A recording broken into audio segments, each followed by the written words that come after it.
kayo natin mapalinis. Pagkatapos po, pasensya na po. At hindi natin tradisyon po yun. Dito Edwin, alam namin tradisyon. Pero huwag naman babuhin yung bahay namin. Sige po, at Sino magpapalinis? Bakit subong kahit po ako maglilinis niya. Pasensya na po. sa plaza Naayos lang po natin itong nilalagyan lang natin ng sistema eh. Kasi hindi naman natin may maapektuhan yung sistema. ay, pasensya, may mga apekto, no? Talaga wala namang hindi naman natin perfect yun eh. Kaya lang, ang mga tao, pwede po natin sabihin na huwag na kayo magampal. Ito hindi pwede sa plaza. Ay, plaza po kasi paano ito lang tayo, spectator. Diyan nag-iayap po mga spectators. So okay lang may affected. Hindi, kayo nagsabi, lilinisin po natin yan, huwag kayo mag-alala. Hindi pa tapos yung event eh. Okay. O sige po, mark my word.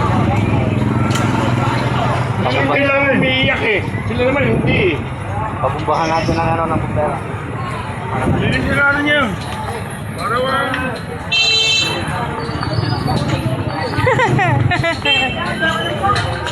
Lalagyan na daw ng plastic.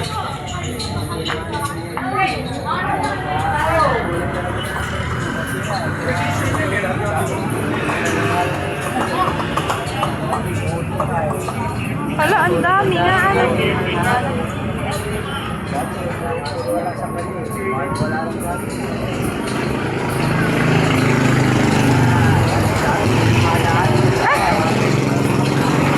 Yan. Papa!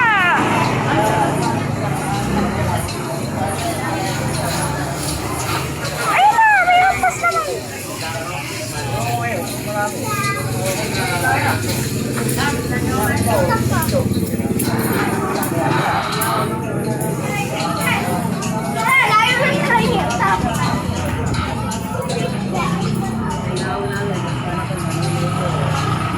Hindi ba kayo nito pa?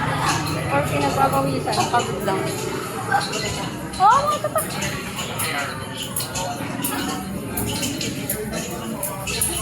Hindi naman magsalita lang ng maayos.